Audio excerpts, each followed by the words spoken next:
ஆண்டவரும் ரட்சகரும் அன்பு தெய்வமாகிய யாசுவாமி நாமத்தினாலே தேவனை ஸ்தோத்திரத்தை உங்களை வாழ்த்துகிறேன். இந்த நாளிலே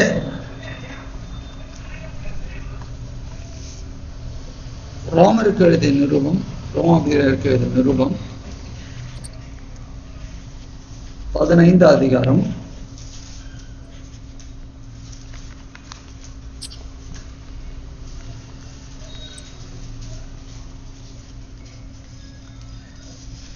4வது வசனம். 223 ரோமர் 15:4. 223ஆம் பக்கம். தேவ வசனத்தினால் உண்டாகும் பொறுமையினாலும் ஆறுதலினாலும் நாம் நம்பிக்கை உள்ளவர்கள் ஆகும்படிக்கு முன்பு எழுதியிருக்கிறவைகளை எல்லாம் நமக்கு போதனையாக எழுதியிருக்கிறது.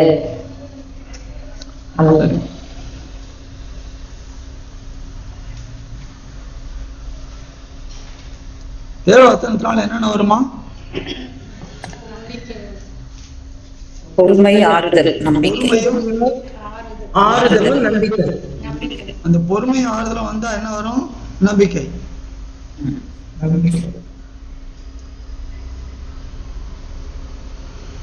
தேவவசனத்தினால வேற என்ன வரும்? முதல்ல பொறுமை ஆறுதலும், வேற என்ன வரும்? பாடுகள். 2 தீமோத்தேயு 3ஆம் அதிகாரம் 16ஆம் வசனம் 17ஆம் வசனம் தேவவசனத்தோட காரியத்தை அங்க பாக்குறோம். அது எதுக்காக? 293ஆம் பக்கம். 293ஆம் பக்கம் 16-17. வேத வாக்கியங்கள் எல்லாம் தேவ ஆவியினால் அருளப்பட்டிருக்கிறது. தேவனுடைய மனுஷன் தேறினவனாகவும் எந்த நற்கிரியையும் செய்ய தகுதி உள்ளவனாகவும் இருக்கும்படியாக அவைகள் உபதேசத்துக்கும், கடிந்து கொள்ளுதலுக்கும், சீர்திருத்தலுக்கும், நீதியை படிப்பிக்குதலுக்கும் பிரயோஜனம் உள்ளவைகளாயிருக்கிறது. சரி, இங்க என்ன பார்த்தோம்? பொறுமையும் ஆறுதலும். அங்க என்ன 4 காரியங்கள் சொல்றாரு. உபதேசம், கடிந்து கொள்ளுதல், சீர்திருத்தல், கடிந்து கொள்ளுதலுக்கும் சீர்திருத்தலுக்கும் நீதியை படிப்பது. இந்த 2 வசனத்தை வச்சு பாக்குறப்ப தேவன் வேத வாக்கியங்களை நமக்கு எதுக்காக கொடுத்தாங்கிறதோட நோக்கம் நிறைவேறும். இப்போ பவுல் இதை எழுதுறப்ப இந்த ரோம நிருபத்தை எழுதுன்னு பவுல் தான், அங்க தீமோத்தேயு எழுதுன்னு பவுல் தான். ஒவ்வொரு பட்டணத்திலயும் ஒரு நபருக்கு எழுதுறப்ப ஒவ்வொரு காரியத்தை சொல்றாரு. கொரிந்து பட்டணத்துக்கு எழுதுறப்ப என்ன சொல்றாரு பாத்தீங்கன்னா, 1 கொரிந்தியர் 10ஆம் அதிகாரம் 11ஆவது வசனத்துல அங்க ஒண்ணு சொல்றாரு பாருங்க. 1 கொரிந்தியர் 236ஆம் பக்கம். இவைகளெல்லாம் திருஷ்டாந்தங்களாக அவர்களுக்கு சம்பவித்தது, உலகத்தின் முடிவு காலத்தில் உள்ள நமக்கு எச்சரிப்பு உண்டாக்கும்படி எழுதப்பட்டும் இருக்கிறது. இப்போ இந்த நிருபங்கள்லாம் எழுதுறப்ப ரோமாபுரியில இருந்த சபைக்கு நிருபம் எழுதுறப்ப, அதே மாதிரி தீமோத்தேயுக்கு எழுதுறப்ப, கொரிந்து பட்டணத்துக்கு எழுதுறப்ப புதிய ஏற்பாடுன்ற புத்தகம் இல்லை, இதுல நிருபங்கள்லாம் இருந்திருக்குமே தவிர கம்பைல்டு சொல்லுவாங்க, கோர்க்கம் எல்லாத்தையும் சேர்த்து இணைக்கப்பட்ட ஒரு புத்தகம் கிடையாது. இப்போ அவங்க எல்லாம் எதை வாசிச்சாங்கன்னா பழைய ஏற்பாடு தான் வாசிச்சாங்க.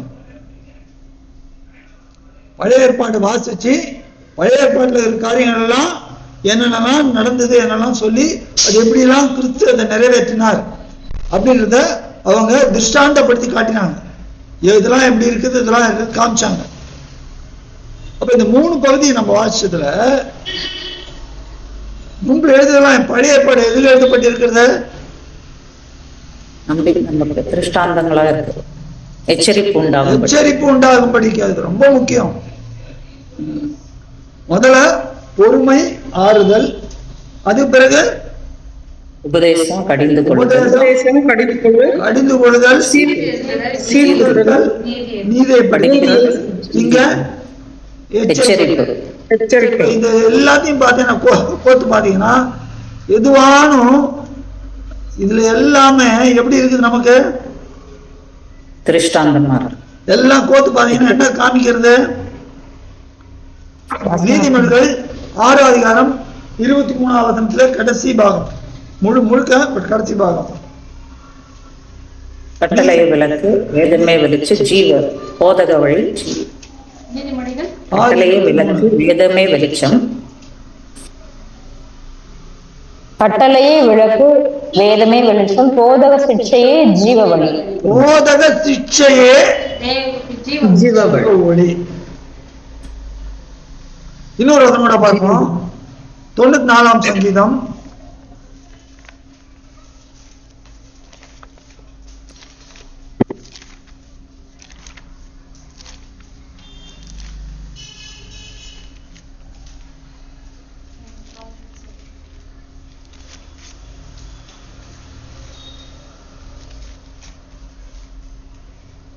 94ஆம் சங்கீதம் 12ஆம் வசனம் 13ஆம் வசனம். யாவை தேவனே, துன்மார்க்கு குழி வெட்டும்படும் வரைக்கும் நீர் தீங்கு நாட்களில் அமர்ந்திருக்க பண்ணி சிட்சித்து உம்முடைய வேதத்தை கொண்டு போதிக்கிற மனுஷன் பாக்கியவான். போதிக்கிற மனுஷன் பாக்கியவான், போதிக்கப்படுகிற மனுஷனும் பாக்கியவான். ஆமென். எப்படி? 12ஆம் வசனம் என்ன சொல்லுது? துன்மார்க்கனுக்கு குழி வெட்டப்படும் வரைக்கும். யாவே தேவனே, அப்புறம் அந்த கருப்பா டார்க்கா போட்டிருக்காரு. யாவே தேவனே, தேவனை பார்த்து சொல்றாரு, துன்மார்க்கனுக்கு குழி வெட்டப்படுகிற வரைக்கும் நீ தீங்கு நாட்களில் அமர்ந்திருக்க பண்ணி. இதெல்லாம் என்ன நாட்கள்? தீங்கு நாட்கள் தான். தீங்கு நாட்கள் தான்.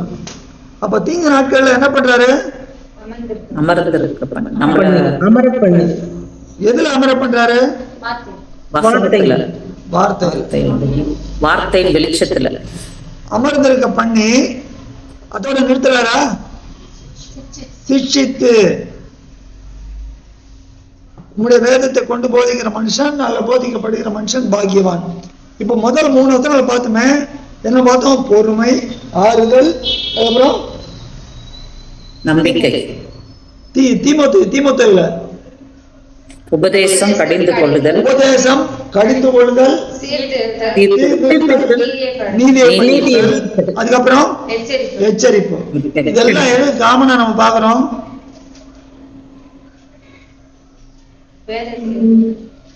எல்லாம் உபதேசம் தான் வருது.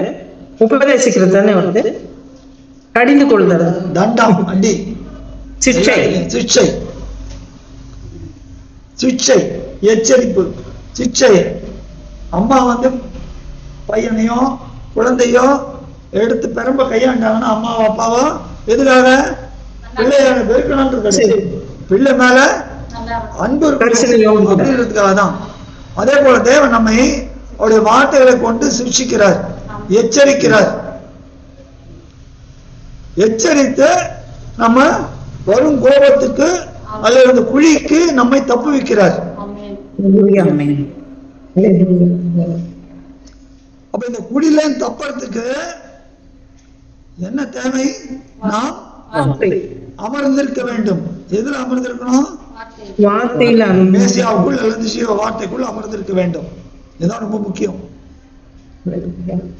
இந்த வார்த்தை எங்க இருந்து எங்க வரைக்கும் இருக்குது?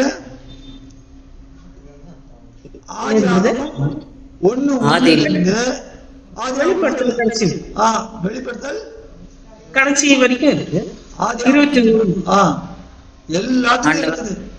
மெசியாவே வாரும். ஆமா, எல்லாம் அவர் மேசியாவே வாரும். கரெக்டா சொல்லிட்டீங்க. அவர் வர வரைக்கும். ஏன்னா குழி வெட்டப்படுறது வரைக்கும் துன்மார்கன்னு குழி வெட்டுறாரு. அப்போ அது வரைக்கும் அந்த வார்த்தை இருக்கு. அப்போ முன்பு எழுதுகள் எல்லாம் நமக்கு எப்படி இருக்கு? எச்சரிப்பா இருக்கு. கடைசி காலத்தில் உள்ளவருக்கு எச்சரிப்பா இருக்கிறது. இப்படி பாக்குறப்ப நம்ம அநேக காரியங்களை பார்க்கிறோம். இப்போ இந்த பூமியிலே யாருக்கு இந்த வேதத்தை கொடுத்தார்? இந்த சிக்ஷை, இந்த போதம், அதெல்லாம் யாருக்கு கொடுத்தாரு? யூதர்களுக்கு கொடுத்தார். யூதர்களுக்கு கொடுத்து எங்க எப்ப கொடுத்தாரு? சீனாய் மலை. மோசே காலத்துல தானே வருது. அடிமைத்தனத்துல இருந்து வெளியே அழிச்சுன்னு வர்றாரு. அழிச்சுட்டு வந்து வனாந்தரத்துல கொடுக்குறாரு. சீனாய் மலையில கொடுத்து வனாந்தரத்துல அழிச்சுன்னு போறாரு. இப்போ அடிமைத்தன வெளியே வரப்ப என்ன சொல்றாரு மோசேகிட்ட? பாலும் தேனும் ஓடுகிற தேசத்துக்கு கூட்டிட்டு போவேன். ஏன் சொல்றாரு? நீ ஜனம் பெருத்த நீ பெரிய ஜனம்ட்டா இல்ல? ஒபாமா சொல்றாரு இல்ல, அவர் பிதாக்களுக்கு கொடுத்த ஆபிரகாம், ஈசாக்கும் யாக்கோபுக்கும் கொடுத்த வாக்குத்தத்தத்தை நினைவுகூர்ந்து செய்யறாரு. அதுக்காக தான் செய்யறாரு. அப்போ ஆபிரகாமுக்கு என்ன வாக்குத்தத்தம் கொடுத்தாரு? ஜனங்களை 400 வருஷம் 12 உனக்குள் பூமியில் வம்சங்கள் எல்லாம் ஆசீர்வதிக்கப்படும், உன்னை பெருமைப்படுத்துவேன்றார். நீ ஆசீர்வதிக்கிறவர்களே ஆசீர்வதிப்பேன், நீ உன்னை பெருமைப்படுத்துவேன்றார். அப்போ ஒரு தேசத்தை உண்டாக்கி அவங்க கொண்டு போய் எல்லாம் பண்றாரு. இப்போ ஆயிஷன் வர்றாரு, வனாந்தரத்துல நடத்துறாரு. உள்ள போய் அவங்களுக்கு எல்லாத்தையும் பங்கிட்டு கொடுத்து கடைசியில என்ன பண்ணாரு? முக்கியமா நியாயாதிபதிகளை வச்சு எல்லாத்தையும் செய்யறப்ப ஜனங்கள் என்ன கேட்டுறாங்க? எப்படி எப்படி ராஜா வேணும்னு கேக்குறாங்க? சகல தேசங்களிலும் இருக்கிறவர்கள் போல எங்களுக்கும் எங்களால ஒரு ராஜா வேண்டும். என்ன பண்றாரு? உடனே சவுல். இப்ப அவரை சவுலை பத்தி தான் பார்க்க போறோம். ஏன்னா ராஜ்யபாரம் ஆரம்பிச்சது எங்க? சவுல் கிட்ட. முதல்ல சவுலை தான் ராஜாவாக்கினார். ஆனா அந்த சவுலுக்கு என்ன ஆச்சுன்னு பாக்குறப்ப 1 நாளாகமம் 10ஆம் அதிகாரம் 13ஆம் வசனம் 14ஆம் வசனம் பாருங்க. அதான் பார்க்க போறோம். எடுத்தவங்க பக்கம் சொல்லுங்க. 1 நாளாகமம் 10ஆம் அதிகாரம் 13ஆம் வசனம் 14ஆம் வசனம். 519 14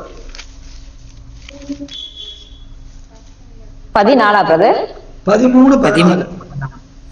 அப்படியே சவுல் யாவே தேவனுடைய வார்த்தையை கை கொள்ளாமல் யாவே தேவனுக்கு செய்த தன் துரோகத்தின் நிமித்தமும் அவன் யாவே தேவனை தேடாமல் அஞ்சனம் பார்க்கிறவர்களையும் கேட்கும்படிக்கு தேடினது நிமித்தமும் செத்து போனான். அதற்காக அவர் அவனை கொன்று ராஜ்யபாரத்தை ஈசாயின் குமாரனாகிய தாவீது வசமாக திருப்பினார். வேதத்துல எங்கேயுமே தேவன் யாரும் கொன்னு போட்டார்னு எழுதல, இந்த ஒரு நபரை தவிர.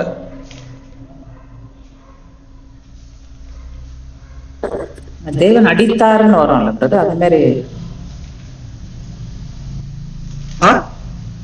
அடித்தாருன்னு வரும். யார் அடித்தாரு? யார் அடித்தாரு? அந்த உடன்படிக்கை பற்றி அடிக்கிறத கொன்று போட்டார்ன்றது அந்த வார்த்தை பயன்படுத்த கீழ் கொன்று போட்டார்ன்ற சவுல் கொண்டிதான். சவுல் யாரு? முதல் ராஜா, சமஸ்த இஸ்ரவேல் முதல் ராஜா. அதாவது ராஜ்யபாரம் தன்னுடைய ஜனங்களுக்கு, இந்த ஜனத்தை எதுக்கு ஏற்படுத்தினாரு? துதி சொல்றதுக்காக. இவ்வளவு தேசத்தையும் கொடுத்தாரு. எப்படிப்பட்ட தேசம்? பாலும் தேனும். ஏன்னா போய் முறுமுறுக்கூடாது. எல்லாத்தையும் முன்னாடி நீங்க நடாத திராட்சை செடிகளையும் அத்திமர ஒளிவ மரங்களையும் பயன பெறுவீர்கள்ன்றார். கட்டாத வீட்டுல குடியிருப்பீங்க. இப்படிப்பட்ட தேசத்துல கொண்டு போய் வச்சு ஒரு ராஜாவை கொடுத்தப்ப, முதல் ராஜா அந்த ராஜாவை கொடுத்தப்ப அந்த ராஜா என்ன பண்ணா? யாவே தேவனுடைய வார்த்தையை கை கொள்ளாமல் இவன் என்ன பண்ணா? வார்த்தையை கை கொள்ளாமல். எப்படி?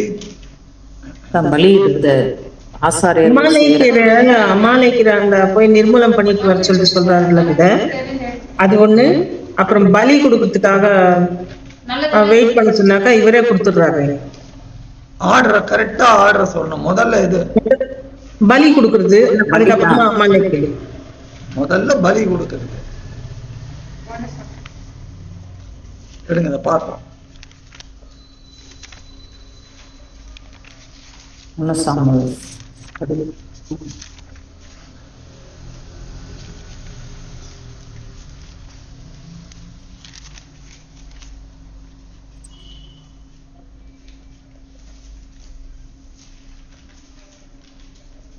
எல்லா இடத்துக்கும் 1 சாமுவேல் 13ஆம் அதிகாரம்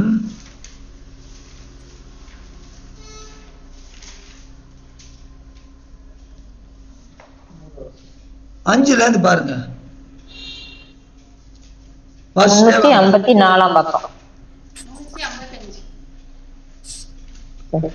பெலிஸ்தர் இஸ்ராயலரோடு யுத்தம் பண்ணும்படி 30,000 ரதங்களோடும் 6,000 குதிரை வீரரோடும் கடற்கரை மணலத்தனை ஜனங்களோடும் கூடிக்கொண்டு வந்து பெத்தாவேலுக்கு கிழக்கான மிக்மாசிலே பாளையம் இறங்கினார்கள்.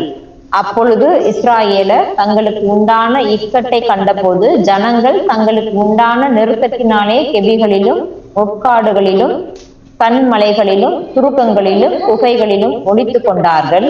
எபிரேயரில் சிலர் யோர்தானையும் கடந்து காத் நாட்டிற்கு கீலேயாத் தேசத்திற்கும் போனார்கள். சவுலோ இன்னும் கில்காலில் இருந்தான். சகல ஜனங்களும் பயந்து கொண்டு அவனுக்கு பின் சென்றார்கள். அவன் தனக்கு சாமுவேல் குறித்த காலத்தின்படி 7 நாள் மட்டும் காத்திருந்தான். சாமுவேல் கில்காலுக்கு வரவில்லை. ஜனங்கள் அவனை விட்டு சிதறி போனார்கள். அப்பொழுது சவுல், சர்வாங்க தகன பலியையும் சமாதான பலிகளையும் என்னிடத்தில் கொண்டு வாருங்கள் என்று சொல்லி சர்வாங்க தகன பலியை செலுத்தினான். அவன் சர்வாங்க தகன பலியிட்டு முடிகிற போது இதோ சாமுவேல் வந்தான். சவுல் அவனை சந்தித்து வந்தனம் செய்ய அவனுக்கு எதிர்கொண்டு போனான். நீர் செய்தது என்ன என்று சாமுவேல் கேட்டதற்கு சவுல், ஜனங்கள் என்னை விட்டு சிதறி போகிறதையும் குறித்த நாட்களின் திட்டத்திலே நீர் வராததையும் பெலிஸ்தர் மிக்மாசிலே கூடி வந்திருக்கிறதையும் நான் கண்டபடியினாலே பெலிஸ்தர் எனக்கு விரோதமாய் வந்து விடுவார்கள் என்றும் நான் இன்னும் யாவே தேவனுடைய சமூகத்தை நோக்கி விண்ணப்பம் பண்ணவில்லை என்றும் எண்ணி துணிந்து சர்வாங்க தகன பலியை செலுத்தினேன் என்றான். சாமுவேல் சவுலை பார்த்து, புத்தீனமாய் செய்தீர். உம்முடைய தேவனாய யாவே தேவன் உமக்கு விதித்த கட்டளையை கை கொள்ளாமற் போனீர். மற்றபடி யாவே தேவன் இஸ்ராயலின் மேல் உம்முடைய ராஜ்ய பாரத்தை என்றென்றைக்கும் ஸ்திரப்படுத்துவார். உம்முடைய ராஜ்ய பாரம் நிலை நிற்காது. யாவே தேவன் தம்முடைய இருதயத்திற்கு ஏற்ற ஒரு மனுஷனை தமக்கு தேடி அவனை யாவே தேவன் தம்முடைய ஜனங்கள் மேல் தலைவனாய் இருக்க கட்டளையிட்டார். யாவே தேவன் உமக்கு விதித்த கட்டளையை நீர் கை கொள்ளவில்லையே என்று சொன்னான். வாசித்த இந்த பகுதியில் என்ன சம்பவிக்கிறது? அவர் பேச்சை கேட்காம தேவனுடைய கீழ்ப்பது என்ன சம்பவிக்கிறது? அங்க பலியை செலுத்து அவன் வரதுக்குள்ள அவசரப்பட்டு. அதனாலதான் நான் முழுக்க 5ஆவது வாசிக்க சொல்லிட்டு கேட்கிறேன். 7 நாள் வரைக்கும் காத்திருக்க சொல்லி சொன்னார் அவரு. மறுபடியும் சொல்றேன், 5ஆவது வசனத்துல இருந்து பாளையத்துல இருக்கிறாங்க பெலிஸ்தருக்கு எதிரா வந்து யுத்தம் பண்றதுக்காக. பெலிஸ்தர் பெரிய கூட்டமா வந்துட்டாங்க. ஜனங்களுக்கு ஒரே கிளி, யாருக்கும் தைரியம் இல்லை. இதுக்கு முன்ன சம்பவத்தெல்லாம் பாத்தீங்கன்னா எப்படி மேற்கொண்டாங்க? இங்க 5ஆவது அதிகாரம் இஸ்ரவேல் பார்த்திருக்கிறாங்க. 5ஆவது அதிகாரத்துல என்ன சம்பவிச்சது?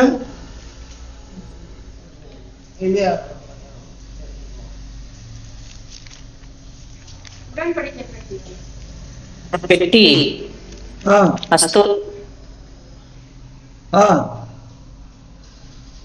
அந்த பெட்டி போய் என்ன பண்ணிட்டு கட்டி வர அந்த 6ஆவரத்திலே மக்கள்லாம் அந்த ஊர்ல என்ன பண்ணிட்டு கட்டி எல்லாம் வருது இல்ல, கட்டி எல்லாம் வராம வருது. மூல வியாதி வந்தது இல்ல, கோயில்ல இருந்த அவங்களுடைய தேவர்களையும் அடிச்சது மூல வியாதி வந்து பெரிய சந்தோஷம். அப்ப இதெல்லாம் பார்த்திருக்கிறாங்க. இதெல்லாம் பார்த்தும் அதே போல சாமுவேல் வந்துட்டு 7ஆம் அதிகாரத்தை பார்த்தீங்கன்னா மழை வருது, அனுப்புறாரு, ஜெபம் பண்றாரு. ஆமா. அப்ப இதெல்லாம் பார்த்தும் எந்த பெலிஸ்தர் தேசத்துல போய் தாங்கள் ஆராதிக்கிற தேவனுடைய அந்த பெட்டி அவ்வளவு மகத்துவமான காரியங்களை செய்ததோ அந்த தேவனுடைய வல்லமையை அவங்க நினைக்கவே இல்லை. அந்த பெலிஸ்தரை பார்த்து பயப்படுறாங்க. அந்த பெலிஸ்தரை பார்த்து பயந்து சவுல வந்துட்டு என்ன பண்றாங்க, ஐயோ இவங்களாம் வந்துட்டாங்களே. இதனால 7 நாள் காத்திருக்கிறார். சவுல் காத்திருந்தாப்ல. ஆனா அந்த குறித்த காலத்தின்படி 7 நாள் மட்டும் காத்திருந்து அது உள்ள வரலான உடனே என்ன பண்ணிட்டாப்ல, பலி கொடுத்துட்டாரு. போய் இவர் செய்யலாமா? செய்யக்கூடாது. இந்த ஆசாரியனுடைய வேலை தூபம் காட்டுதல், பலி செலுத்த ஆசாரியனுடைய. ஒரு ராஜா செஞ்சார் அது மாதிரி, உசா ராஜா செய்தார். என்ன ஆச்சு அவருக்கு? குஷ்டரோகம் வந்தது, நெத்தியில குஷ்டம் வந்தது. குஷ்டரோகம். தேவன் அழைத்த அழைப்பிலே நாம் நிலைக்க வேண்டும். அவர் கொடுத்த கட்டளையிலே நாம் அமர்ந்திருக்க வேண்டும்.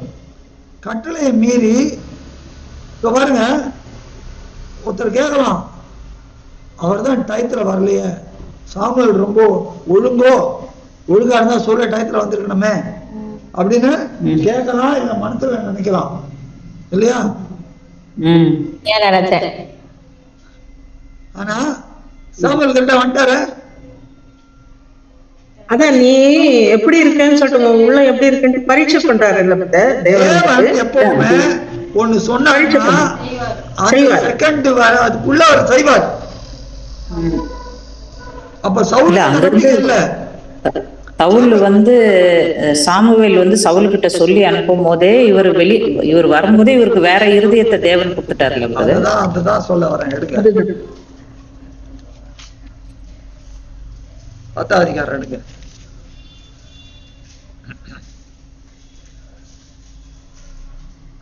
10ஆம் அதிகாரம் 9வது வசனம். பாருங்க, 351 பக்கம். அப்பொழுது யாவே தேவனுடைய ஆவி உன்மேல் இறங்குவார், நீ அவர்களோட கூட தீர்க்க தரிசனம் சொல்லி வேறு மனுஷனாவாய். இந்த அடையாளம் உனக்கு நேரிடும் போது சமயத்துக்கு ஏற்றபடி நீ செய். தேவன் உன்னோட இருக்கிறார். நீ எனக்கு முன்னே கில்காலுக்கு இறங்கி போ. சர்வாங்க தகன பலிகளையும் சமாதான பலிகளையும் செலுத்தும்படிக்கு நான் உன்னிடத்தில் வருவேன். நான் உன்னிடத்தில் வந்து நீ செய்ய வேண்டியதை உனக்கு அறிவிப்பு மட்டும் 7 நாள் காத்திரு என்றான். தெளிவா சொல்லிட்டார், நான் வருவேன், நான் அறிவிப்பேன். அப்ப என்ன ஆறு பாருங்க, அடுத்த வசனம். அவன் சாமுவேலை விட்டு போகும்படி திரும்பின போது தேவன் அவனுக்கு வேறே இருதயத்தை கொடுத்தார். அந்த அடையாளங்கள் எல்லாம் அன்றைய தினமே நேரிட்டது. அடையாளங்களா நடக்கிறது. ஆனா இவனுக்கு என்ன இருதயம்? வேற இருதயம். சாமுவேல் சொன்ன காலத்துல வரல அப்படின்னு சொல்லி இவரா நிர்ணயம் பண்ணிடுறாப்புல. சவுலா நிர்ணயம் பண்ணி வாயிலே சொல்றேன் பாருங்க. 13ஆம் அதிகாரம் 12ஆம் வசனம். கில்காலில் பெலிஸ்தர் எனக்கு விரோதமாய் வந்து விடுவார்கள் என்றும் நான் இன்னும் யாவே தேவனுடைய சமூகத்தை நோக்கி விண்ணப்பம் பண்ணவில்லை என்றும் எண்ணி துணிந்து. நான் வாயில சொல்றாரு, நான் துணிந்து அப்படின்னா அர்த்தம் எனக்கு தெரியாது, தெரிஞ்ச அண்ணா துணிஞ்சு பண்ண. உனக்கு கொடுத்திருக்க வேலை என்ன, அதை நீ பண்ணு. உனக்கு கொடுத்த கட்டளை அவனும் தன் அழைப்பை தெரிந்து கொள்ளுதல் பேதுரு சொல்றாரு. அப்ப என்ன கொடுத்தாரோ அதை செய்யணும். அவர் அவருடைய வேலையை கண்டிப்பா நேரத்துல செய்வார். கரெக்டா பலிசத்துக்கு கரெக்டா சாமுவேல் வர்றாரு. அப்ப இங்கேயே என்ன ஆயிடுது, சவுல் டெஸ்ட் நம்பர் 1ல ஃபெயில். 2 டெஸ்ட் வைக்கிறார். தேவன் முதல்ல இதுல பலியிட்டார்.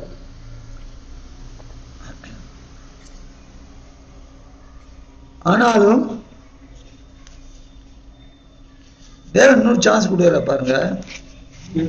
15 எடுங்க 15ஆம் அதிகாரம்.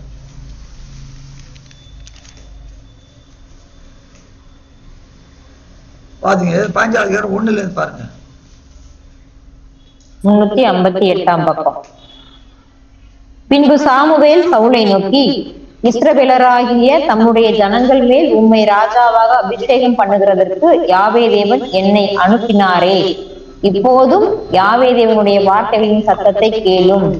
சேனைகளின் யாவே தேவன் சொல்லுகிறது என்னவென்றால், இஸ்ராயேலர் எகிப்திலிருந்து வந்தபோது அமலேக்கு அவர்களுக்கு வழிமறித்த செய்கையை மனதிலே வைத்திருக்கிறேன். இப்போல் அமலேக்கை மடங்கடித்து அவனுக்கு உண்டான எல்லாவற்றையும் சங்கரித்து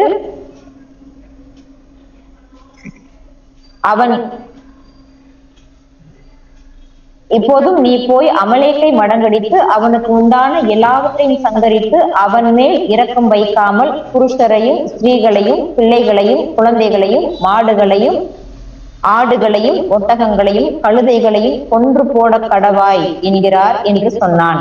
அப்பொழுது தெளிவா எல்லாத்தையும் கொண்டு போடுங்க. ஏன்னு சொல்றாரு? இப்போ இஸ்ரேலுக்கு ஒரு ராஜ்யபாரம் ஸ்தாபிக்கப்பட்டது. யார் அந்த அந்த அபிஷேகம் யார் மேல தேவன் வச்சாரு? சவுல் மேல. சவுலை ராஜாவாக அபிஷேகம் பண்றாரு. தேவனால் அபிஷேகம் பண்ணப்பட்டவன் தான் அவன். அப்ப இப்படிப்பட்ட ராஜாவுக்கு முதல்ல அவன் முடியும். அவன் பண்ணிட்டான் ஒரு தப்பு. தேவன் டைரக்டா கட்டளை கொடுத்தது. அவன் அந்த கட்டளை கீழ்ப்படியில எண்ணி துணிந்துட்டான். சரி போயிட்டு பண்ணி ஒரு தப்பு பண்ண, மறுபடியும் ஒரு சான்ஸ் கொடுக்குறேன். என்ன சொல்றாரு? நான் மனதிலே வைத்திருக்கிறேன். என்னத மனதில் வச்சிருக்கிறேன்?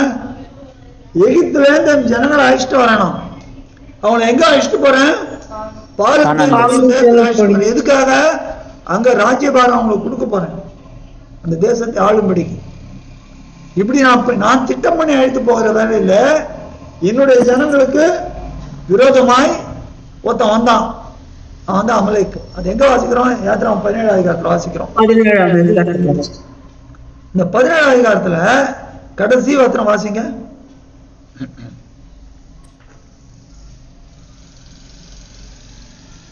யாத்திராகமம் 17ஆம் அதிகாரம் கடைசி வசனம்.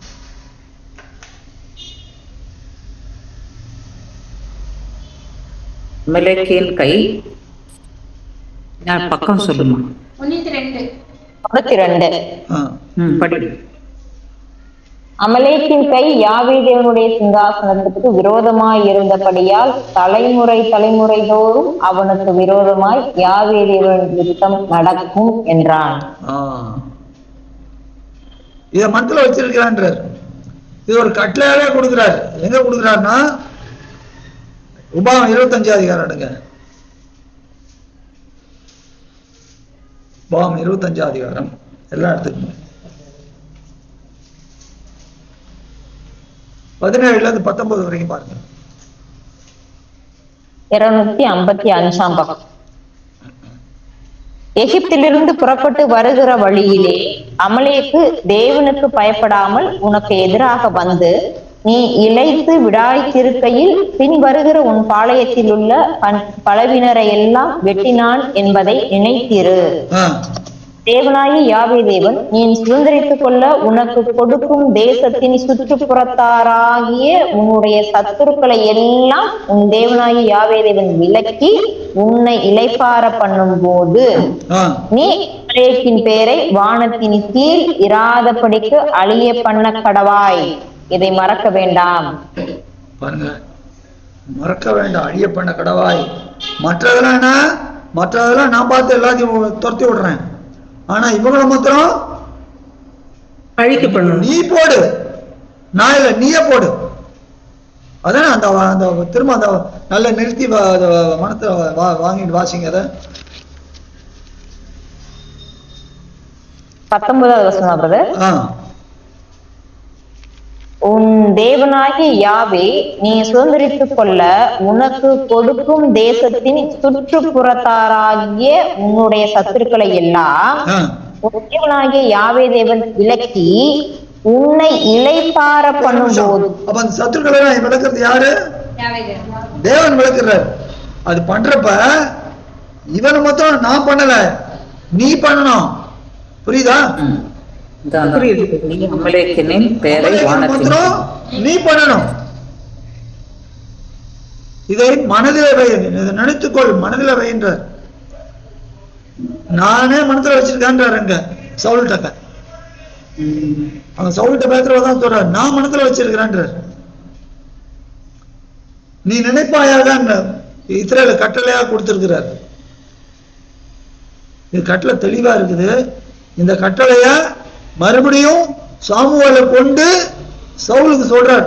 சவுலுக்கு தெரிஞ்சிருக்குமா இல்லையா? எப்படி தெரியும்?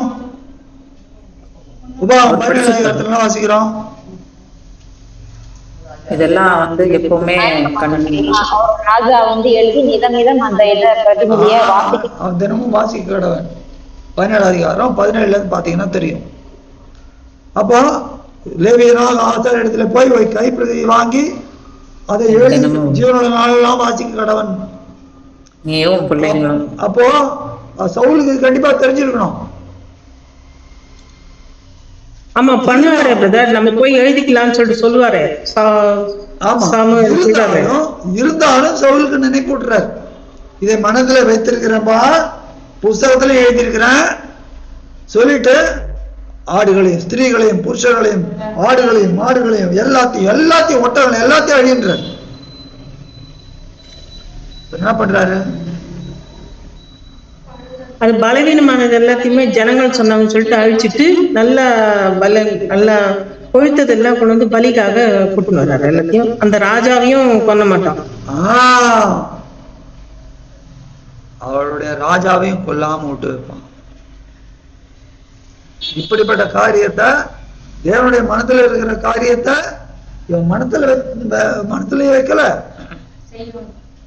இருதயத்துல இல்லைன்னா அவன் செயல இருக்காது. அப்போ தேவனுடைய கட்டளை எங்க இருக்கணும்? இதயத்துல இருக்கும். இதயம் நிறைந்தது வாழ்க்கையில நம்ம செயல்படுத்த முடியும். இவனுக்கு அது இருதயத்துல இல்லை. ஏன்? வேறு இருதயம் கொண்டவனாய் காணப்பட்டான். வேறு இருதயம் கொண்டவனாய் இவன் காணப்பட்டான். இவனுடைய இருதயம் எல்லாம் ராஜ்யபானம் கிடைச்ச உடனே மாறி போறது ஒண்ணு. இன்னொன்னு, முதல் டெஸ்ட் முடிஞ்சப்பவே தேவன் என்ன சொல்லிட்டாரு?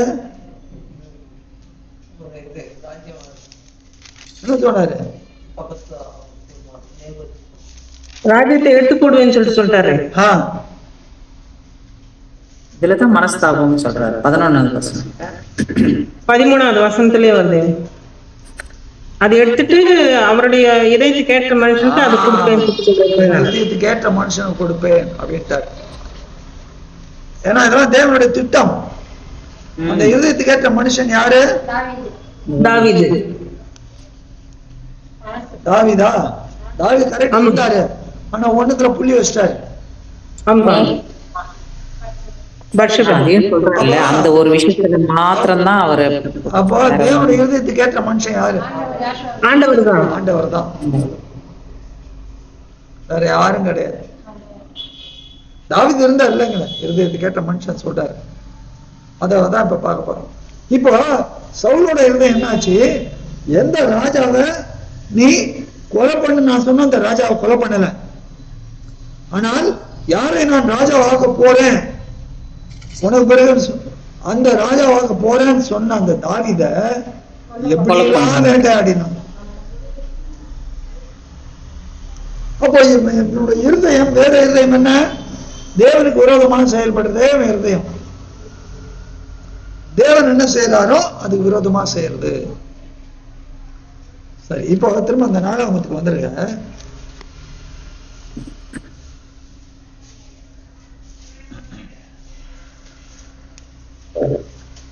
பத்தாம் அதிகாரம் 13வது ஆரம்பத்துல எப்படி வாசிக்கிறோம்? யாவருடைய வார்த்தையை கை கொள்ளாமல்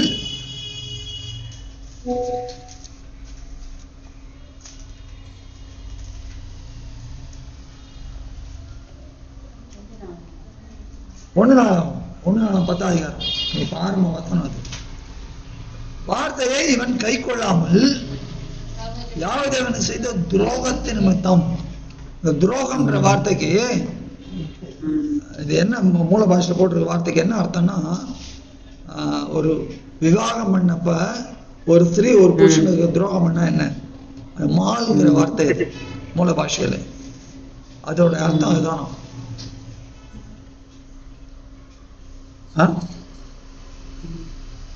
அல்லது அது என்னது, அது விபச்சாரம்.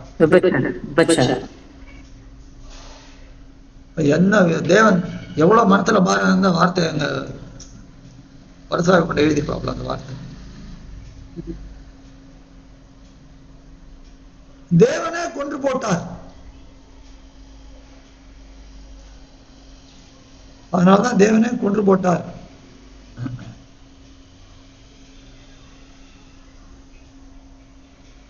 இந்த பத்திர காரியங்கள்லாம் சொல்றாரு. இவன் பண்ணது முதல்ல என்னது, பலி செலுத்தினது. ரெண்டாவது சரி, அதுக்கு பிறகு அழுது இருக்கலாம்.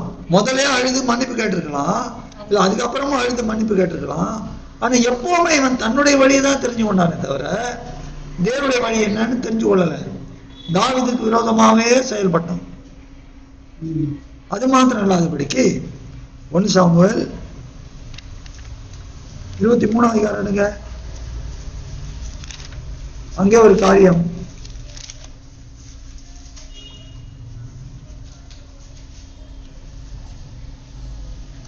ஒன்னு சாமுவேல் 22ஆம் அதிகாரம். அங்க தோவேகு பார்த்துட்டான். யாரு என்ன பார்த்தான்? தாவீது அந்த சமூகத்தை பார்த்து எடுத்து கொடுக்குறாப்புல அபியாத்தார். அதனால அந்த காரியத்தினால எல்லா ஆசாரிகளையும் கொண்டு போட்டான். அது தப்பு இல்ல, தப்பு மேல தப்பு பண்றான் பாருங்க. வாழ்க்கையில பண்ணதெல்லாம் தப்புதான். ஒவ்வொரு ஸ்டேஜ்லயும் தேவன் பாக்குறாரு. தேவன் சும்மா ஒண்ணு கொண்டு போட்டுல, ஒவ்வொரு ஸ்டேஜ்லயும் ஆசாரியன் செய்ய வேண்டிய காரியத்தை இவன் செஞ்சான். தேவன் செய்யன்னு சொன்ன காரியத்தை செய்யல. அதுலயும் அப்ப என்ன பண்றான், இதெல்லாம் அந்த பலி, இதெல்லாம் ஆடு மாடெல்லாம் நல்லதெல்லாம் தேவனுக்கு பலி செலுத்துறதுக்காக. அப்போ இவன் செஞ்சதை தப்புன்னு ஒத்துக்கொள்ளாம தன் பாவங்களை மறைக்கிறவன் வாழ்வடைய மாட்டான். இவளை அறிக்கை செய்து விட்டு விடணும், இறக்கம் பெறுவாங்க. அதை இவன் தெரிஞ்சுக்கல. இவன் அறிக்கை பண்ணல, சாஜாபு தான் சொல்றான். ஆமா, ஜனங்கள் மேல பழி போடுறாங்கல்ல. ஜனங்கள் வந்துட்டாங்க, என்னை நெருக்கினாங்க, அதனால நான் துணிகரமா செஞ்சேன். அப்போ இவன் தன்னுடைய தவறை ஒத்துக்கொள்ளாமல், அதை அறிக்கையிடாமல், இவன் மனஸ்தாபப்படாமல், தாவீது ஒரு பாவம் செஞ்சாரு, ஆனா மனஸ்தாபப்பட்டார். ஆனா இவன் மனஸ்தாபமே படல. மனஸ்தாபப்படாம இங்க தாவீதையும் திருத்துறான். அதுக்கு தாவீதை கொல்லணுன்றதுக்காக ஆசாரியர்கள் தாவீதுக்கு உதவி பண்ண அந்த ஒரு ஆசாரியர் உதவி பண்ணனால ஆசாரிய வம்சம் எல்லாரையும் கொலை பண்றான். இதோட நிறுத்தினானா? நேர 28ஆம் அதிகாரம் வாங்க. இறந்து போன 28ஆம் அதிகாரம் குறி கேட்கிறது 4 பாருங்க. 380ஆம் பக்கம். பெலிஸ்தர் கூடி வந்து சூனேமிலே பாளையம் இறங்கினார்கள். சவுலும் இஸ்ராயேலர் எல்லாரையும் கூட்டினான். அவர்கள் கில்போவாவிலே பாளையம் இறங்கினார்கள். பெலிஸ்தரின் பாளையத்தை கண்டபோது பயந்தான். அவனின் இதயம் மிகவும் தத்தளித்துக் கொண்டிருந்தது. யாவேதேவனிடத்தில் விசாரிக்கும் போது யாவேதேவன் அவனுக்கு சொப்பனங்களினாலாவது ஊரீமினாலாவது தீர்க்க தரிசனங்களினாலாவது மறு உத்தரவு அருளவில்லை. அப்போ இங்க என்ன தெரியுது, அவன் தேவனிடத்தை விசாரிச்சான். தேவன் அவன் மேல பிரியமா இல்லாதனால தான் பேசுறேன். தேவனிடத்தில் விசாரிச்சான். பார்ப்போம். அப்பொழுது சவுல் தன் ஊழியக்காரரை நோக்கி, அஞ்சனம் பார்க்கிற ஒரு ஸ்திரீயை தேடுங்கள், நான் அவளிடத்தில் போய் விசாரிப்பேன் என்றான். அதற்கு ஊழியக்காரர், இதோ எந்தோரில் அஞ்சனம் பார்க்கிற ஒரு ஸ்திரீ இருக்கிறாள் என்றார்கள். அப்பொழுது சவுல் வேஷம் மாறி வேறு வஸ்திரம் தரித்துக் கொண்டு அவனும் அவனோட கூட 2 பேரும் ராத்திரியிலே அந்த ஸ்திரீயினிடத்தில் போய் சேர்ந்தார்கள். அவளை அவன் நோக்கி, நீ அஞ்சனம் பார்த்து எனக்கு குறி சொல்லி நான் உன்னிடத்தில் சொல்லுகிறவனை எழும்பி வரச் செய் என்றான். கொஞ்சம் இப்ப 3ஆம் வசனம் வாசிங்க. சாமுவேல் இதற்கு முன்னமே மரித்து போனான். இஸ்ரவேலர் எல்லாரும் அவனுக்கு துக்கம் கொண்டாடி அவன் ஊராகிய ராமாவிலே அவனை அடக்கம் பண்ணினார்கள்.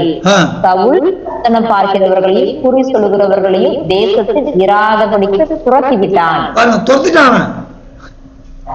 குறித்தவர்கள்லாம் துரத்திட்டு ஆனா திரும்ப என்ன பண்றான்? அவங்ககிட்டயே போய் கேட்கறதுக்கு போறான். குறி கேட்கறதுக்கு போறான். ஆனா எப்ப போறான்?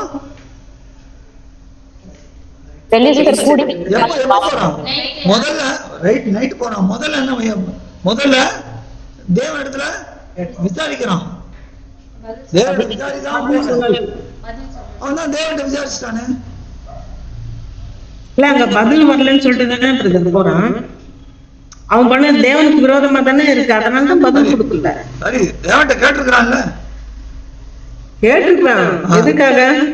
அவன் ஒத்துக்கவே இல்லையா? பச்சாதாபப்படலையே, பணம் திருந்தலையே. தேவன் எடுத்துட்ட பணம் திருந்தாக்கா தேவன் வந்து சொல்லி இருப்பாரு. மனஸ்தாபப்படவே இல்லையே. பாருங்க 13ஆம் என்ன போட்டிருக்கு? 1:13 13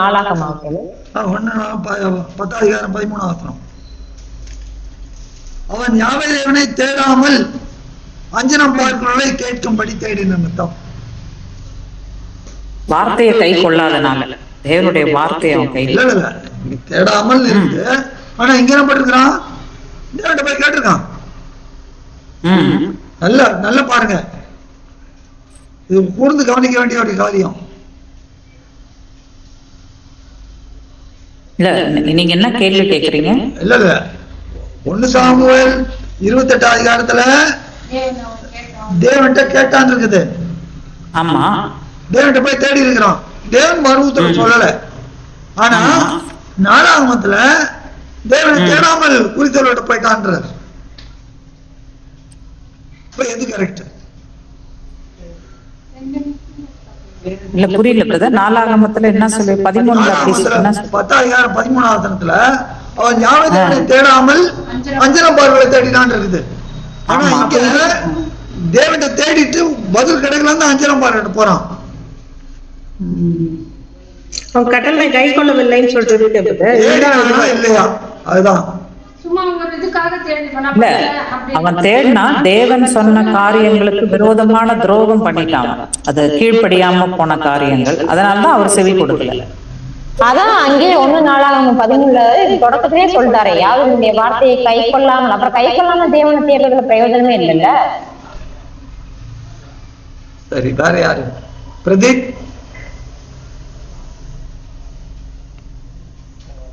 அதான் கீழ்படியாம தேடுனா எப்படி தேவன் பதில் கொடுப்பாரு? இங்க தேடாம அங்க தேடினான் இருக்கு, இங்க தேடாமல் இருக்க. அதுதான் பிரதர், தொடக்கத்திலே அவர் என்ன பண்ணிட்டாரு, பழி இதா செஞ்சுட்டாரு. அப்போ அது எதுக்குமே அவர் மனம் வருந்தி தேவ சமூகத்துல அவர் கேட்கவே இல்ல. அப்புறம் அது என்ன போய் தேடுனா எப்படி அவர் பதில் தருவார்? அவர் தேடி இருக்கலாம், தேவன்கிட்ட கேட்டுருக்கலாம், ஆனா பதில் தரல. இது எதுக்கு ஒப்பனையா இருக்குதுன்னா, எல்லாம் சேர்ந்து 1 கொரிந்தியர் 11 அதிகாரம் 29 பாருங்க.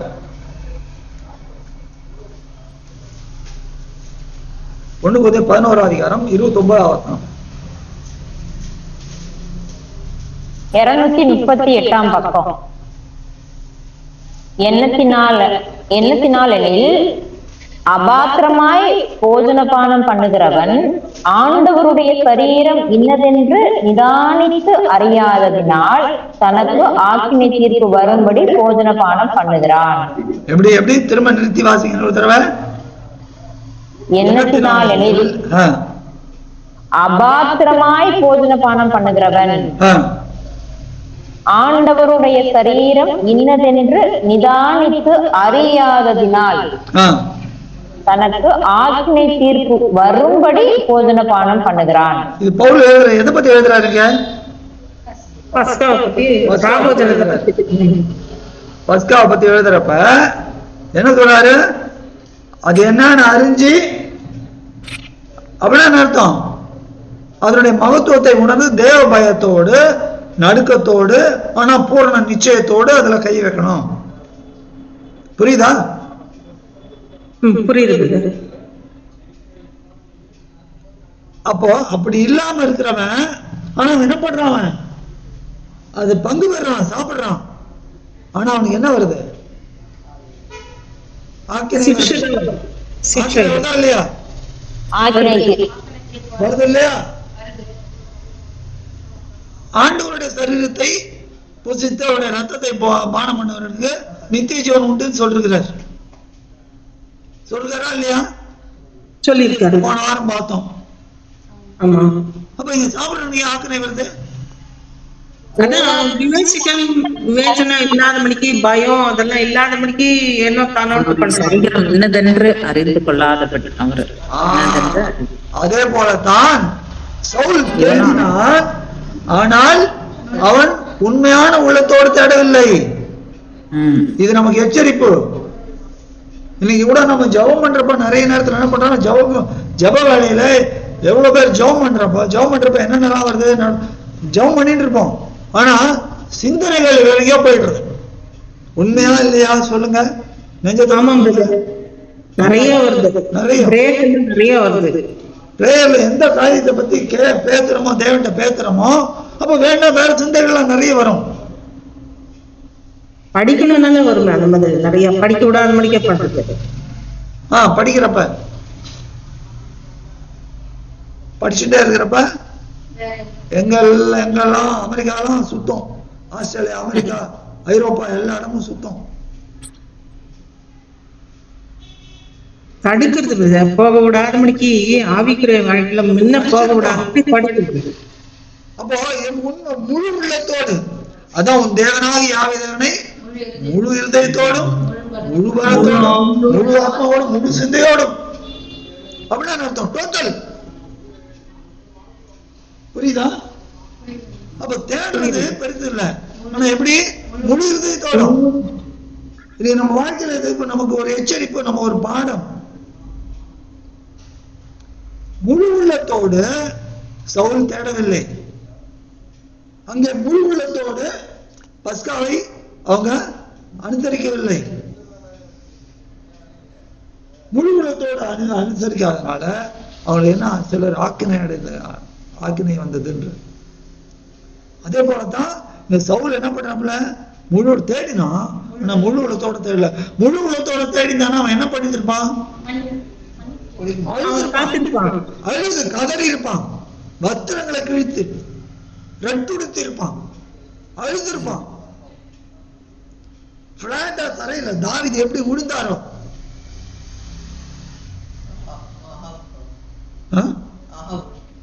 ஆகாபே பண்ணான். அப்படி மோசமான ராஜா ஆகாபே பண்ணான். அது பார்த்தோன்னே தேவன் என்ன பண்றாரு? அப்ப தேவன் கூட இறக்கமுள்ள தேவன் பண்ணல. உடனே பதில் வரணும்னு என்ன பண்ணான்? ஓடிட்டான்.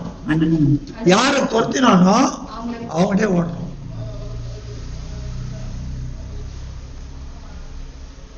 நம்முடைய வாழ்க்கையில ஒரு பாடம்.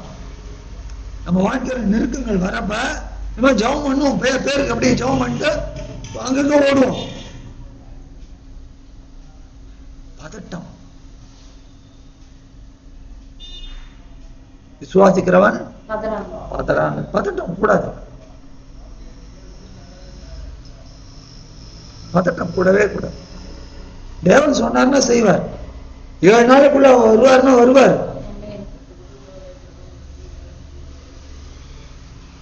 உனக்கு சொன்னதை அவர் நிறைவேற்றுவார். யோபு 23ஆம் அதிகாரம் 13ஆம் வசனம் பாருங்க. எனக்கு குறித்ததை அவர் நிறைவேற்றும். 23ஆம் அதிகாரம் 13ஆம் வசனம். அவரோ வென்றால் ஒரே மனமாய் இருக்கிறார், அவரை திருப்பத்தக்கவர் யார்? அவருடைய சித்தத்தின்படியெல்லாம் அவர் செய்வார். இப்படிப்பட்டவர்கள் எனக்கு குறித்ததை அவர் நிறைவேற்றுவார். இப்படிப்பட்டவைகள் இன்னும் அநேகம் அவரிடத்தில் அநேகம் அவரிடத்தில் உண்டு. ஆனா எப்போ 12ஆம் வசனம் பாருங்க. கீழ்ப்படியும் போது அவர் உதடுகளின் கற்பனைகளை விட்டு நான் பின் வாங்குவதில்லை. அவருடைய வாயின் வார்த்தைகளை எனக்கு வேண்டிய ஆகாரத்தை பார்க்கிலும் அதிகமாய் காத்துக்கொண்டேன். அப்பதான் நம்ம என்ன பண்றோம்? இந்த பைபிள் இந்த ஆத்தும ஆகாரம் சாப்பிட்றப்ப நம்ம வேறதான ஆகாரத்தை பத்தி நல்ல அதை நினைச்சுட்டு இருப்போம். நல்லா ஜாங்கிரி நினைச்சா இந்த நேரத்துல பைபிள் படி ஜாங்கிரி சாப்பிட்டா நல்லா இருக்கும்.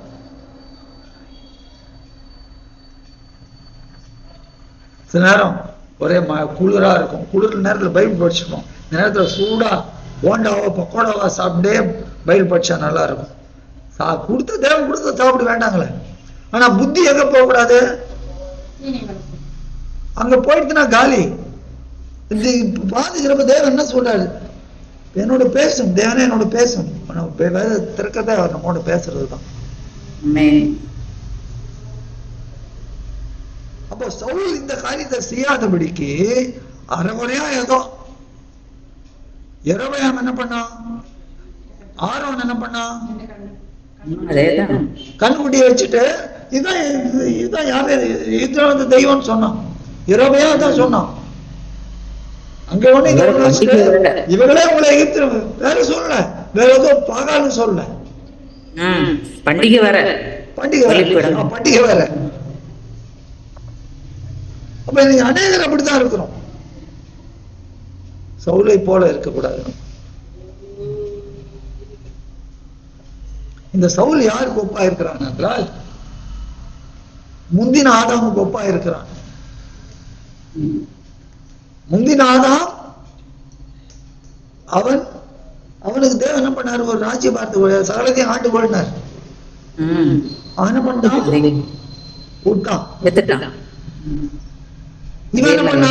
இவன் அபிஷேகம் பண்ணப்பட்டவன். ஆனால் என்ன பண்ணா? கீழ்ப்படியாமையினாலே அதை இழந்து போனான். சொல்ல போனா சவுல சாத்தானுக்கு விரோதமாக சாத்தானுக்கு ஒப்பிட்ட சொல்லணும். ஏன்னா தேவனால் அபிஷேகம் பண்ணப்பட்டவன் அவனும். அவன் மட்டும் கீழ்ப்படியாம கீழே விழுந்தான். அதே மாதிரிதான் இவனும் கீழ்ப்படியாம.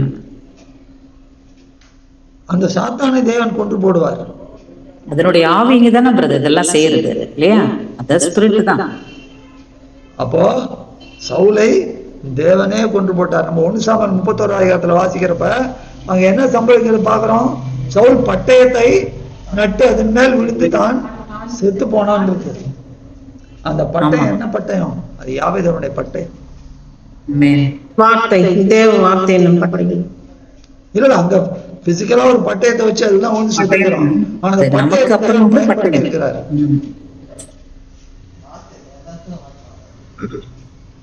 ஆனா அந்த வேலைக்காரர் வந்து கொல்லலையே, அபிஷேகம் பண்ணப்பட்ட கொல்லல, வந்துட்டு வேற என்னத்தை தானே வந்து கொண்டது. அவனே தானே இப்போ இது பண்ணிட்டான். அந்த பட்டயம் அது தேவன் அங்க அவனுக்காக வைத்து ஏற்படுத்தி வைத்த பட்டயம். அப்போ இது நமக்கு என்ன ஒரு எச்சரிப்பு? சவுலை போல நம்ம இருக்கக்கூடாது. எப்படி இருக்கணும்? அங்கே தாவீது எப்படிப்பட்ட? தாவீது தேவனால் அபிஷேகம் பண்ணப்பட்டவர். இது எதுக்கு ஒப்பனையா இருக்குது என்றால் முந்தின ஆதாமுக்கு சவுலை ஒப்பிட்டு பாக்குறப்ப இங்க பிந்தின ஆதாம் ஆகிய தாவீதுக்கு ஒரு பிந்தின ஆதாம் வர்றார். அதான் தாவீதின் வம்சத்தில் வர்றார் அவர். அவன் கீழ்ப்படியாமைக்கு ஒரு மாடல், இவர் கீழ்ப்படியறதுக்கு ஒரு மாடல். அவன் மேட்டுமைக்கு ஒரு மாடல், இவர் தாழ்மைக்கு ஒரு மாடல். அவன் அழிவுக்கு ஒரு வழி, இவர் ஜீவனுக்கு, நித்திய ஜீவனுக்கு வழி. நல்லா ஃபாலோ பண்றீங்களா? பண்றோம் பிரதர். அப்ப இந்த சவுலை தேவன் இந்த காரியத்தை கொண்டு இவன் இதெல்லாம் இவ்வளோ காரியம், எவ்வளோ சந்தர்ப்பம் கொடுத்தார். ஒரு சந்தர்ப்பத்திலையும் அவன் மனம் திரும்பல, அவன் தன் வழியே தெரிந்து கொண்டான். தேவன் நியமித்த வழியை அவன் உதாசீனப்படுத்தினான், அவன் அசட்டை பண்ணினான். அதை எப்படி அசட்டை பண்ணான்? அல்லது அவன் என்ன பண்ணான்? விபச்சாரம் பண்ணான். அந்த விபச்சாரம் அதனால்தான் அந்த மாறுகிற வார்த்தை பயன்படுத்தப்பட்டிருக்கு. யாவேதேவனுடைய வார்த்தையை கை கொள்ளாமல் யாவேதேவனுக்கு செய்த தன் விபச்சாரத்தினால், துரோகத்தின் நிமித்தம், விபச்சாரத்தின் நிமித்தம் அவன் யாவேதேவனை தேடாமல் அஞ்சனப்பார்களை கேட்கும்படி தேடின நிமித்தம் செத்து போனான்னு சொல்றாரு. ஆனா தேவனே அவனை கொன்றுபட்டார். நம்முடைய வாழ்க்கையில கூட நாம் மிகுந்த கவனமா இருக்க வேண்டும். இதெல்லாம் நமக்கு எச்சரிப்பா இருக்கு. இப்போ இந்த சவுல் எல்லா ஸ்டேஜ் பை ஸ்டேஜ் கடந்து வந்தாச்சு. கடைசியில் அங்க 1 சாமுவேல் 28 அதிகாரத்துல கேட்கிறான், பதில் வரல. அப்படியான உழுந்து கதறி இருக்கலாம். எப்படி ஆகா கதறினா அங்க 1 ராஜா 21 அதிகாரத்துல அவன் தாழ்த்தறான். 22 அதிகாரத்துல அவன் அவுட்டவன். 22 அதிகாரத்துல கிளையத்துக்கு போறப்ப ராமோத்துல போயிருப்ப விழுந்துடுறான். ஆனா அது முன்னாடி தாழ்த்துறான். தாழ்த்திருந்தாலும் தேவன் என்ன பண்றாரு? அவன் மன்னிச்சு அவன் காலத்துல சம்பவிக்க விடல. அப்ப சவுல் இங்க கதறி இருந்தானால் தேவன் ஏதாவது ஒரு உபாயத்தை, ஒரு காரியத்தை செய்திருப்பார். அவன் கொடுத்த சந்தர்ப்பத்தை எல்லாம் அவன் உதாசீனப்படுத்தி அவன் தன்னுடைய இருதயத்தை, தேவனுடைய இருதயத்தை தேடாமல் தன்னுடைய இருதயத்தை தேடினதுனால அவன் ராஜ்யபாரத்தை எழுந்துமல்லாமல் தன் ஜீவனை மழுக்கும்படி தேவன் அவனை கொன்று போட்டார். நம்முடைய வாழ்க்கையில நம்ம என்ன பண்ணணும்? தேவனுடைய இருதயத்துக்கு ஏற்றபடி நாம் நடக்கணும். நம்முடைய இருதயம் எப்படி? தேவனுடைய இருதயத்துக்கு ஏற்றவர்களாய் நாம் காணப்பட வேண்டும். தேவனுடைய இருதயத்தை நம்ம எப்படி அறிய முடியும்? அவருடைய ஆவியை கொண்டுதான் தேவனுடைய இருதயம், தேவனுடைய ஆழங்களை அல்ல தேவனுடைய இருதயத்தை நாம் அறிய முடியும். அப்ப தேவனுடைய ஆவியை நாம் பெற்றுக்கொள்ள வேண்டும் என்றால் முதல்ல நமக்கு என்ன வேணும்? வார்த்தை வேணும். வார்த்தை இருந்தாதான் ஆவி. வார்த்தை இல்லாமல் ஆவி இல்லை. இந்த வார்த்தை நமக்குள்ளே இருக்கும் போது பவுல் ரொம்ப தெளிவா வேதாகம் தெளிவா எழுதியிருக்குது. பவுலுக்கு வேதத்தை எழுதிகள் எல்லாம் படிச்சுக்கணும்னு சொல்லி, ஆனா லேவியராம் பாருங்க அங்க அஞ்சனை பார்க்கலாம், அதனால தெரிஞ்சிருக்கிறாங்க. லேவியராம் 19 பாத்தீங்கன்னா 20 அதிகாரத்தை பாத்தீங்கன்னா சொல்றார், அஞ்சன பார்க்கலை நாடி குறி சொல்லாதிருக்கு கேளாதிருப்பாயாகன்ற. அதனால தெரிஞ்சிருக்கிறாங்க. தெரிஞ்சினவங்களை திரும்ப கொண்டு போய் இது எப்படி இருக்குன்னா நாயை தெரிஞ்சு திரும்ப நடுவீட்டுல வைக்கிற மாதிரி இருக்கு. பண்ணி திரும்ப திருடுறது போல எவ்வளவு கொடி மோசமான ஒரு கேரக்டர் பாருங்க.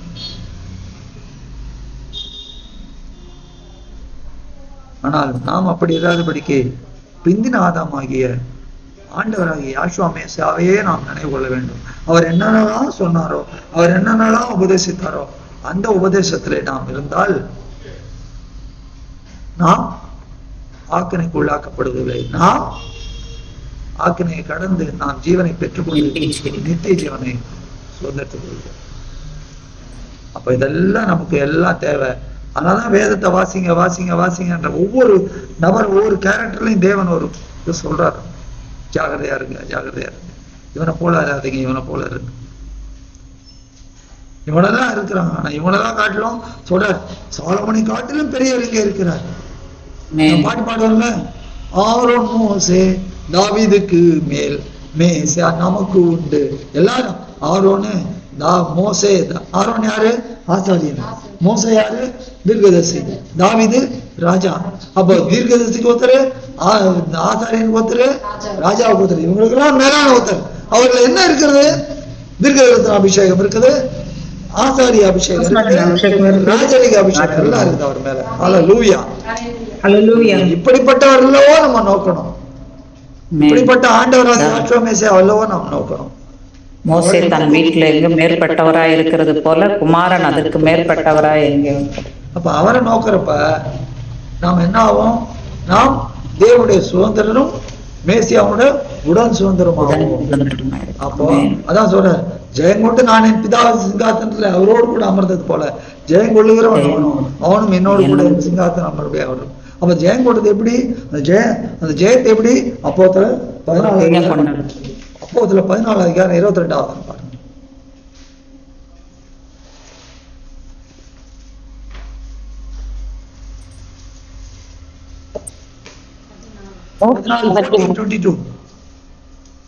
நூத்தி 183 பக்கம். சீஷருடைய மனதை திடப்படுத்தி விசுவாசத்தை நிலைத்திருக்கும்படி அவர் புத்தி சொல்லி நாம் அநேக உபத்திரவங்களின் வழியாய் தேவனுடைய ராஜ்யத்தில் பிரவேசிக்க வேண்டும் என்று சொன்னார்கள். அப்போ சிக்ஷை உபத்திரவம் எல்லாம் வரும். இதுல நம்ம பயந்துடவே கூடாது, இதுல சோர்வு போயிடக்கூடாது. தேவனுடைய வேலைக்கு காத்திருக்கணும். தேவன் கண்டிப்பா செய்வார். எப்போ? அவருடைய வாயின் வார்த்தைகளை எனக்கு வேண்டிய ஆகாரத்தை காட்டிலும் நம்ம அதிகமாய் காத்துக் கொள்ளும் போது அவர் நிச்சயமாய் நமக்கு செய்வார். நமக்கு குறித்திருக்கிறத நிறைவேற்றுவார், கண்டிப்பா செய்வார். என்ன நமக்கு குறித்திருக்கிறார்? நித்திய ஜீவனை உனக்கு கொடுப்பேன் என்பதை அவர் செய்த பிரதான வாக்குத்தத்தம். குமாரனை கொடுத்தவர் அதை கொடுக்காம இருப்பாரா? குமாரனை கூட அதை வச்சிருக்கிறாரு. புண்ணியவான் 5:11 தான் வாசிக்கிறோம். அந்த நித்திய ஜீவன் அவருடைய குமாரனுக்குள்ள இருக்கிறது. அப்ப குமாரனை நாம் பிடித்து கொண்டோமாகில் நமக்கு எல்லாம் கிடைக்குங்க. குமாரனுடைய பாதத்தை நாம் முத்தமிடுவோம், நமஸ்கரிப்போம், சாஷ்டாங்கமாய் அவருக்கு கீழ்ப்படிவோம். நம்முடைய வாழ்க்கையில தேவனுடைய ஆசீர்வாதங்களை எல்லாத்தையும் நாம் சுதந்திரம் கொள்ள முடியும். ஆண்டவர் தாமே நம் ஒவ்வொருவரையும் ஆசீர்வதிப்பாராக. ஆமென்.